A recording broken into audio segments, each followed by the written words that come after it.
Assalamualaikum warahmatullahi wabarakatuh. Perkenalkan, saya Astri Handayani dengan NIM 110 dari kelas BGSD 7B. Baiklah, di sini saya akan memaparkan materi mengenai konsep dasar artikel ilmiah.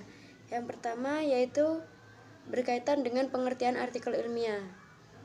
Artikel ilmiah itu merupakan suatu karya tulis yang dikaji secara mendalam dari sebuah topik atau isu yang dimuat dalam jurnal, dan melakukan analisis data serta memasukkan teori-teori penemuan yang dilakukan, di mana penulisan artikel ilmiah itu berisi gagasan atau ide-ide yang berkaitan dengan metode penggunaan sistematika baku.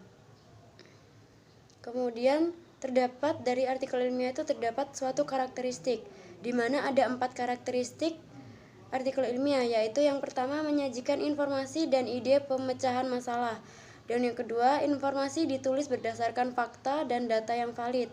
Ketiga, informasi yang disampaikan secara objektif. Dan yang keempat, didasarkan pada hasil pemikiran yang logis. Berikutnya yaitu jenis-jenis penelitian dalam artikel.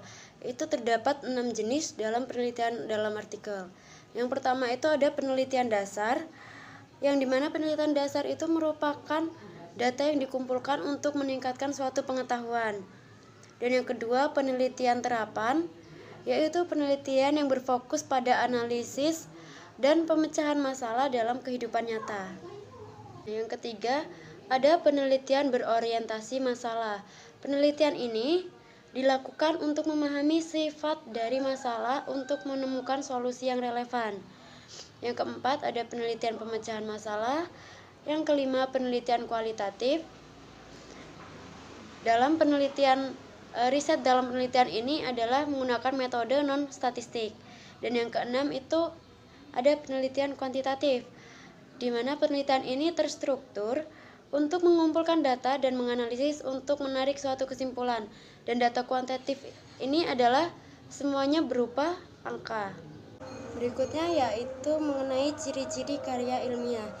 Terdapat 7 ciri dari karya ilmiah, yaitu yang pertama ada reproduksi, yang kedua tidak ambigu, kemudian yang ketiga tidak emotif, yang keempat tidak menggunakan bahasa yang baku, yang kelima kaidah keilmuan, yang keenam bersifat dekoratif dan rasional, dan yang ketujuh yaitu menggunakan kalimat yang efektif. Jadi dalam penulisan artikel ilmiah harus menggunakan kalimat yang efektif, terus menggunakan bahasa yang baku. Dan berikutnya yaitu tujuan serta manfaat menulis artikel penelitian. Yang pertama yaitu untuk menjaga dan menyimpan hasil penelitian. Yang kedua, agar mudah dipahami. Yang ketiga, untuk mengarahkan pemikiran pembaca, sehingga topik atau isu yang disajikan oleh penulis dapat mengarahkan pemikiran pembaca mengenai apa yang telah diteliti. Kemudian untuk mengkomunikasikan hasil pengetahuan, selanjutnya agar dapat melindungi hak intelektual hasil penelitian. Dan menulis artikel ilmiah ini juga dapat dijadikan suatu pekerjaan. Kemudian untuk kepuasan hasil penelitian yang diterbitkan untuk memotivasi orang agar melakukan penelitian yang sama dan terjadinya pertumbuhan pada perilmuan. Selain dari tujuan serta manfaat, juga terdapat fungsi dari artikel ilmiah. Terdapat 3 fungsi dari artikel ilmiah. Yang pertama yaitu artikel ilmiah berfungsi sebagai bahan rujukan atau referensi untuk persiapan dalam penulisan karya tulis maupun kegiatan yang bersifat ilmiah.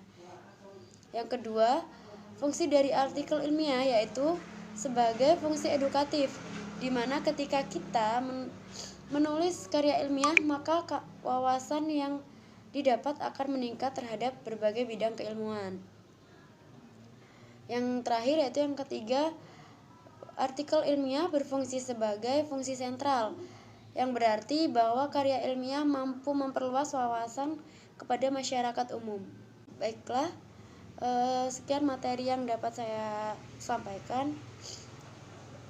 Terima kasih. Wassalamualaikum warahmatullahi wabarakatuh.